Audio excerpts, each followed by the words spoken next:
નમસ્કાર મિત્રો, સ્વાગત છે તમારું અમારી આ યુટ્યુબ ચેનલમાં જેનું નામ છે ગુજરાતી જીકેની જમાવટ. આજના વિડીયોમાં આપણે વાત કરવા જઈ રહ્યા છીએ મિત્રો, ખૂબ જ લાંબા સમયથી જેઓ ભરતીની રાહ જોઈને બેઠેલા છે તેવા કર્મચારીઓ માટે બનાસ ડેરીમાં ખૂબ જ મોટા પ્રમાણમાં ભરતી બહાર પડી છે. બનાસ ડેરી પાલનપુરમાં મિત્રો જુનિયર ઓફિસરથી લઈ સિનિયર એક્ઝિક્યુટિવ સુધીની નોકરી માટે તક મળી છે. જાણીએ મિત્રો બનાસ ડેરી ભરતી પાલનપુર કે તેની આસપાસ રહેતા અને નોકરી શોધતા ઉમેદવારો માટે બનાસ ડેરીમાં નોકરી મેળવવાની સારી તક આવી ગઈ છે. બનાસ ડેરીએ વિવિધ પોસ્ટ માટે ભરતી બહાર પાડી છે. આ લેખમાં ભરતીની સંપૂર્ણ માહિતી જાણીશું.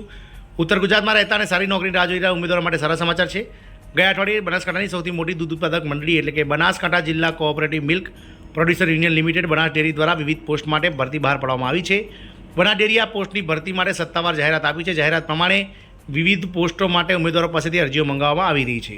બનાસ ડેરી ભરતી અંગે અંતર્ગત પોસ્ટ, શૈક્ષણિક લાયકાત, પગાર ધોરણ, અરજી કરવાની પ્રક્રિયા, અરજી કરવાની છેલ્લી તારીખ, વયમર્યાદા, નોકરીનું સ્થળ સહિતની મહત્વની વિગતો જાણવા માટે ઉમેદવારોએ આ સમાચાર અંત સુધી વાંચવા જરૂરી છે.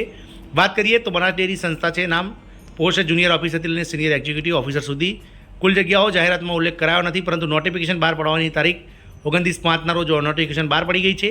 અરજી કરવાની છેલ્લી તારીખ 15 જૂન 2024 છે. અરજી કરવા માટે recruitment@banasdairy.coop કરવાની છે. સંસ્થાની વેબસાઇટ છે મિત્રો www.banasdairy.coop.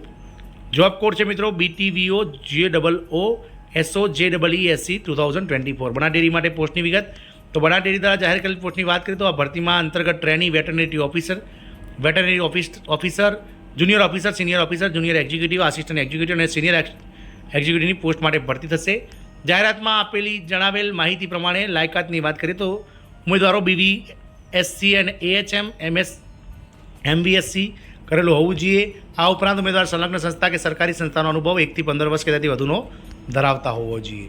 બનાસ ડેરી દ્વારા જાહેર કરેલી પોસ્ટની વાત કરીએ તો ભરતીમાં અલગ અલગ જે પોસ્ટ છે તે લાયકાતો પણ છે મિત્રો. જાહેરાતમાં જે પ્રમાણે આપવામાં આવી છે તે પ્રમાણે વાત કરીએ બનાસ ડેરી દ્વારા જાહેરાત જે રસ ધરાવતા ઉમેદવારોએ પોતાના બાયોડેટા, અરજી, સંસ્થાના ઈમેલ એડ્રેસ recruitment@banasdairy.coop નક્કી કરાયેલ છેલ્લી તારીખ સુધી પહેલાં મોકલી દેવામાં આવશે. અને એક આ પ્રેસ નોટમાં પણ જાહેર કરવામાં આવી છે, જેમાં trainee, veterinary officer, junior officer, senior officer, junior executive, assistant executive અને સિનિયર એક્ઝિક્યુટિવની આ પોસ્ટ છે મિત્રો.